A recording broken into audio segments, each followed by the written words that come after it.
So in the previous video, we've talked about the process of enrolling people into the business so that they understand the purpose, they understand the strategy of the business, and also then understands the concept of the one team approach.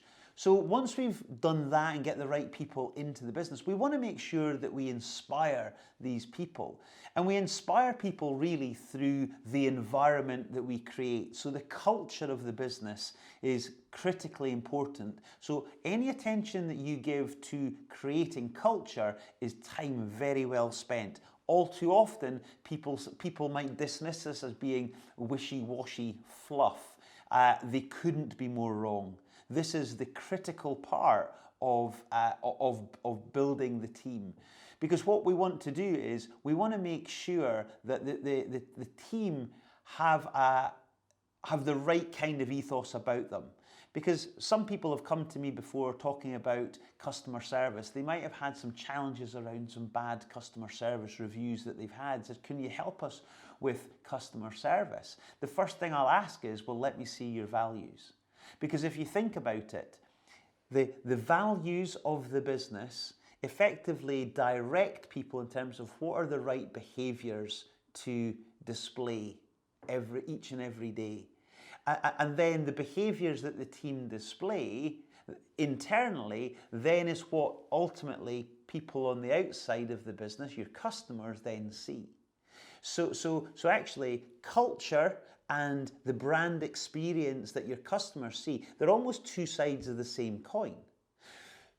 So we want to make sure that we've got our culture very well defined, because the three things that we need to do in this area of inspiring our team is to set the right environment, making sure that people have got the right physical environment to come into. So the four walls of the office are safe, they're inspirational, it's a nice place to kind of come and work, but also the emotional environment that actually surrounds everything is the kind of place that people say, yeah, when I come here, I can do my best work. I feel supported, I feel challenged, it feels right to me.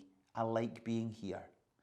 The second thing that we need to do is define those values. So being clear about not just what the values are, but actually what are some of the behaviours that we would expect to see. So the things that people can latch onto and say, yeah, I understand what that value means because it's been clearly defined in terms of the behaviours that are expected as I live out that value.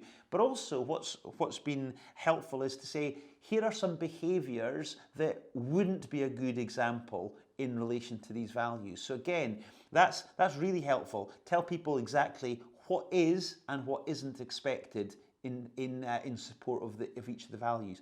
I see values done at best badly, and at worst not even at all.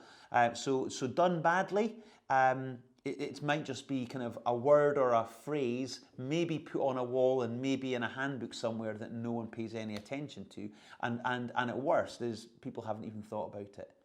You owe it to your team to give real definition here and get them excited behind the kind of behaviours that really make this team work, get them involved in actually creating those values. And then finally, the other thing that we need to do is create a growth mindset culture. We want to make sure that people are constantly growing in the business. So Clive Woodward, he talks really well about making sure that he has got a team full of sponges, not of rocks. A rock is someone which is impermeable. You can't get into it because it's very closed. That represents a fixed mindset, those who don't want to change. A sponge, of course, will just take things in, open to change, open to learning, and of course, openness is a high performance attribute. Openness to take the learning so that we can all get better. It's really important that you as the leader cultivate that kind of environment and that kind of mindset.